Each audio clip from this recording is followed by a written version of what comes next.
Students. Today I will talk about on the topic the address, written by Marga Minko. The story is about the human predicament that follows the pre-war and post-war period. Mrs. Yes was a rich lady, whereas Mr. Darling was non-Jews. The girl daughter of Mrs. Yes had lost her house and her mother during the war, and now she had decided to come back to take her possessions from Mr. Dorling, an acquaintance whose address was given by her mother years ago. When she reached the house, the woman treated her with a cold reception and did not let her into the house. She decided to go back anyway, and then she met her daughter, who let her in and told her to wait inside. When she saw all the possessions in front of her, she could not connect with them and decided to leave the house. After ringing the doorbell of Mr. Darling, who lived at number 46 Marconi Street, the protagonist was given a cold reception, and Mr. Darling took much time to recognize her. Mr. Darling had thought everyone in the protagonist's family was dead and asked him if anyone else had come along with her. Mr. Darling refused to let the protagonist inside her home and told her to come back sometimes later. The protagonist recognized her father's green cardigan, which Mrs. Darling was wearing. She decided to go back to the train station and thought about her mother and how she told her about Mrs. Darling was an acquaintance of hers. During the war, Mrs. Darling would visit their house and take their possessions with her, as she did not want them to get lost if they even ever left the place. Mr. Darling had a broad bag.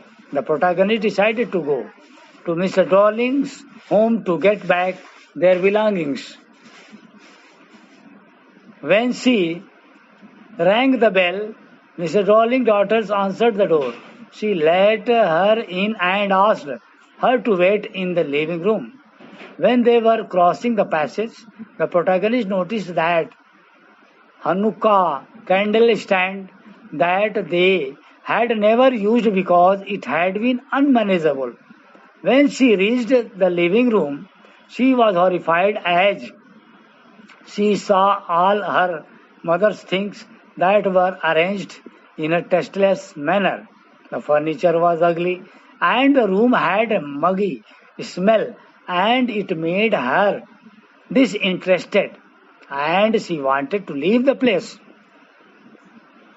Mrs. Darling's daughter offered her a cup of tea, and the protagonist noticed the old table cloth that had a burn mark on it.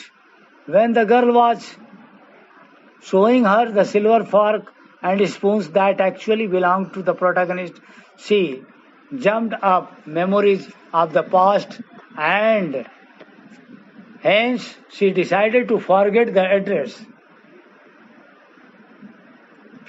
After that, I would like to talk about the explanation of the topic. The protagonist asked the woman standing at the door if she still knew her. The lady had opened the door a little. The protagonist came closer to the door and stood there. The woman responded negatively, and the protagonist still gave her introduction. She said she was Mrs. Yes's daughter. The woman had held the door tightly as she did not want her to enter the house. She kept staring at the protagonist, though she could not recognize her. The protagonist thought maybe she had come to the wrong house. She had seen the woman only for a short time years ago. The woman who answered the door stepped aside and let go of the door. The protagonist recognized her mother's green knitted cardigan that the woman was wearing. The wooden buttons had become dull because of the washing. The woman noticed the protagonist looking at the cardigan. She hid behind the door. Now the protagonist knew she had come to the right house. The protagonist asked the woman about her mother. The woman asked her if she had come back. She replied only to her, and no one else came with her. The woman opened the door, and a passage was behind her. A stale smell occurred all over. The woman told her that she could not do anything for her. The protagonist told her that she had come from far place on the train just to talk to her. The woman told her it is not convenient to talk right now and asked her to come back later.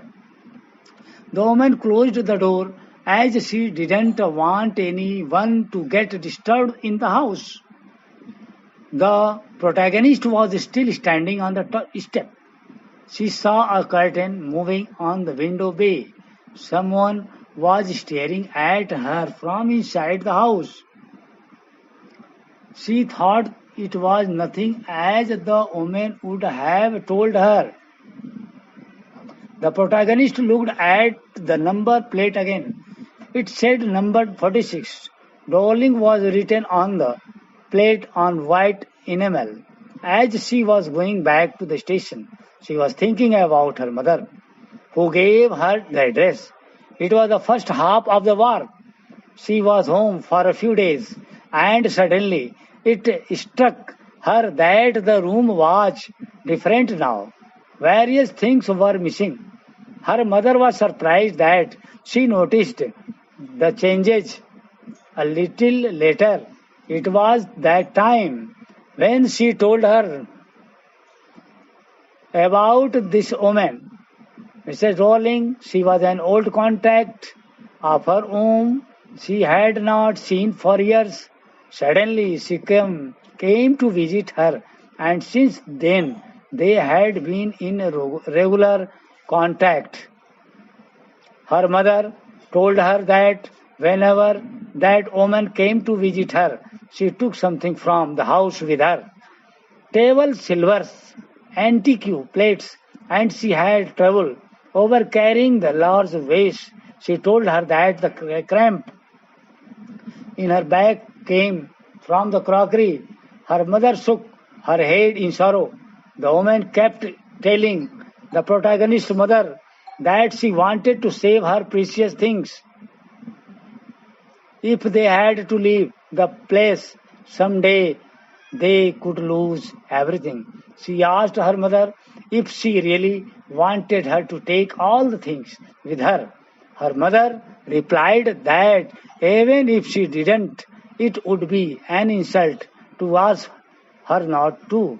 She was going out with a risk herself, a suitcase full of items.